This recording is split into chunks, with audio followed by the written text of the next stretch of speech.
আসসালামু আলাইকুম রহমতুল্লাহ। শুরু করছি দাওয়াতুল কোরআন চতুর্থ শ্রেণী বালিকা শাখা তালিমুল ইসলাম দ্বিতীয় খণ্ড পৃষ্ঠা 7। আমরা গত পৃষ্ঠায় পড়ে আসছিলাম যে রাসূলুল্লাহ সাল্লাল্লাহু আলাইহি সাল্লামকে আখিরুন নবী না মেনে যদি কেউ আরো কোনো নবী দাবি করে তাহলে সেটা কি হবে, তার কিছু অংশ এই পেজে রয়ে গেছে। যে पैगंबरी के दावा करे ও ঝুটা है, যদি কেউ এরকম নবী দাবি করে তাহলে সে মিথ্যা। सवाल, रसूलों में सबसे अफजल रसूल कौन है? रसूलদের মধ্যে সর্বোত্তম रसूल কে? जवाब, हमारे पैगंबर हजरत मोहम्मद मुस्तफा सल्लल्लाहु अलैहि वसल्लम तमाम नबियों और रसूलों से अफजल और बुजुर्ग है। আমাদের পয়গম্বর হযরত মুহাম্মদ মুস্তাফা সাল্লাল্লাহু আলাইহি সাল্লাম সমস্ত নবী এবং রাসূলদের থেকে উত্তম এবং বুজুর্গ। বুজুর্গ মানে সম্মানটাকে আরো বেশি বাড়িয়ে বলা হয়েছে, উচ্চ সম্মানের অধিকারী। खुदा ताला के तो आप भी बंदे और ताबेदार है। আল্লাহ তাআলার একমাত্র অনুগত বান্দা তিনি। অর্থাৎ রাসূলুল্লাহ সাল্লাল্লাহু আলাইহি ওয়াসাল্লাম যে পরিমাণ অনুগত করেছেন এরকম আর কেউ করতে পারে না, পারবে না। हाँ, खुदा ताला के बाद आपका मर्तबा सबसे ज्यादा बढ़ा हुआ है। অর্থাৎ আল্লাহ তাআলার পরেই রাসূলুল্লাহ সাল্লাল্লাহু আলাইহি ওয়াসাল্লামের মর্যাদা সবচেয়ে বড়। কিয়ামত का बयान, অর্থাৎ কিয়ামতের বিষয়ে বলবে। सवाल, कियामत का दिन किस दिन को कहते हैं? कियामत কোন দিনকে বলা হয়? जवाब, कियामत का दिन उन दिन को कहते हैं जिस दिन तमाम आदमी और जानदार मर जाएंगे। অর্থাৎ কিয়ামত ওই দিনকে বলা হয় যেই দিন সমস্ত জীবিত সমস্ত মানুষ এবং সমস্ত জীব জানোয়ার মারা যাবে।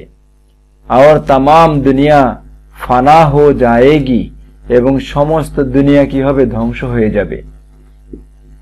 সমস্ত দুনিয়া ধ্বংস হয়ে যাবে। पहाड़ रुई के गालों की तरह उड़ते फिरते रहेंगे। যে পাহাড় তুলার মধ্যে যে একটা গালু শব্দের অর্থ হলো তুলা, যে শিমুল তুলা যে বিচি সহ উঠতে থাকে, বিচির মধ্যে কিছু তুলা সহ বিচিরা সহ উঠতে থাকে, ওইটাকে ওই বীজ সহজ উঠতে থাকে, ওইটাকে গাল বলা হয়।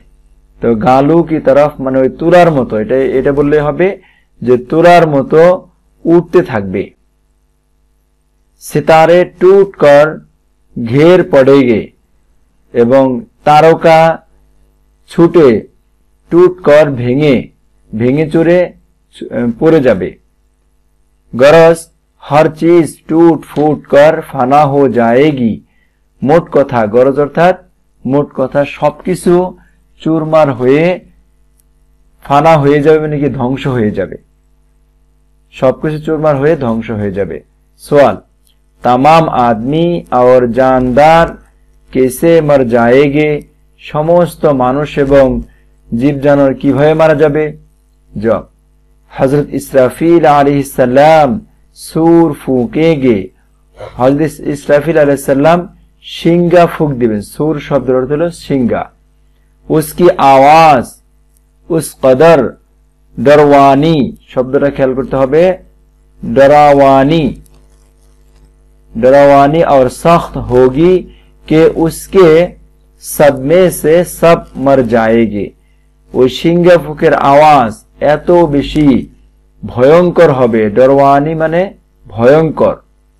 ভয়ঙ্কর এবং শক্ত হবে।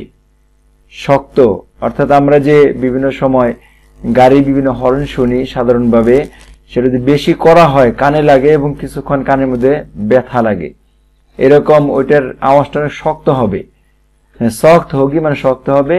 कि उसके सदमे से सब मर जाएंगे, ওইটার আওয়াজ এবং শক্ত যে বিষয়টা আছে এই কারণে সবাই মরে যাবে।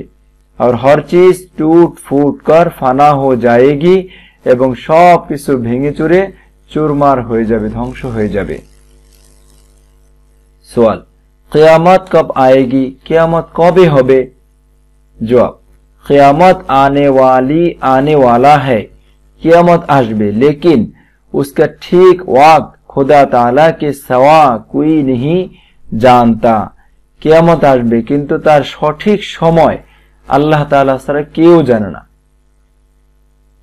इतना मालूम है कि एतटुकु जाना আছে যে जुमा का दिन और मुहर्रम की 10वें तारीख होगी, এতটুকু জানা আছে জুমার দিন এবং মুহররমের 10 তারিখে হবে, জুমার দিন এবং মুহররমের 10 তারিখে হবে। और हमारे पैगंबर सल्लल्लाहु अलैहि वसल्लम ने क़यामत की कुछ निशानियां बता दी है, এবং আমাদের পয়গম্বর হযরত মুহাম্মদ সাল্লাল্লাহু আলাইহি ওয়াসাল্লাম কিয়ামতের কিছু চিহ্ন, কিছু আলামত বলে দিয়েছেন। उन निशानियों को देखकर कियामत का करीब आ जाना मालूम हो सकता है। এই সমস্ত প্রমাণ চিহ্ন দেখে কিয়ামত নিকটেই এটা বোঝা যাবে, জানা যাবে। আমরা পরের পেজে জানবো পরের বিষয়টা।